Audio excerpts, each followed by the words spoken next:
Are you using UDAs? If you are you sure that your team is using them in the best way? Hi, I'm Matt Witzeling from SSI Client Success, and in a former life I was actually a designer in a shipyard. I spent 14 years as an end user with the SSI software trying to integrate solutions from the database onto the shop floor. In this video, I hope to shed some light on why UDAs, or user-defined attributes, are so powerful and how you can use them to better supplement your shop production.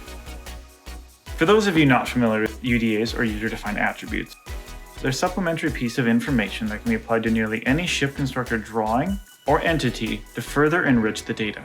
UDAs are a core function of ShipConstructor and what many clients use to supplement the information already in the database to tailor to their process. UDAs are a great way to add value to existing information to further drive automated and manual processes in a shipyard. As powerful as UDAs are, they should always be used judiciously and used to solve problems, not circumvent them.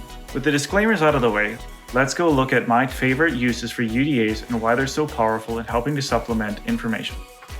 Driving an automated process with a UDA was a simple but powerful way to transfer ShipConstructor information to the shop floor and into business enterprise, so that the vessel could follow the build strategy that was laid out ahead of time from the planning department. UDAs were also powerful as an electronic trigger to drive other automated processes within the shipyard. Providing context to the parts that are going to the shop is a simple but effective way to use a UDA to help the fabricators understand what they're looking at. In the yard that I worked in, we had a saying, parts is parts. And when there's tens of thousands of pieces of steel sitting around it, that phrase holds true. And so adding a UDA with a small description of what the part actually is helps the fabricator verify what he's looking at. But when the designer has days or weeks to look at a design, the fabricator only has hours, and they need to get everything done as quick as possible. So that little bit of context can go a long way in speeding up the process. Vessel construction requires an enormous amount of information to be released at the shop at the same time. Things like production drawings, plate nest, profile nest, and pipe cut lists are just an example. This information has to be grouped together, and a great way to do it is with a UDA that's driven by the build strategy of the vessel. In this case, a person can group all the information by that simple value and then drive processes like publisher and publisher LT functions to extract the information and put it to the shop in a simple, concise manner. Another great use for a UDA is programming automated cutting and welding equipment. While the ShipConstructor database has a lot of information in it, it doesn't have every single piece of information every cutting machine or welding machine is going to require. In this case, applying a UDA to something like a stock ensures that programming across different types of sections of material is standardized. Another good way to use UDAs is to transfer system information down to the shop floor via an inkjet printer on a plasma gantry. This way the information is directly transferred from the database to the machine without human interaction. You'll notice that all of my examples are centered around production in a shipyard and gathering information to drive the process in the most effective manner. At our peak, our ratio was about 20:1 production to engineering staff. So we had to find ways to generate information for the shop floor quickly and effectively.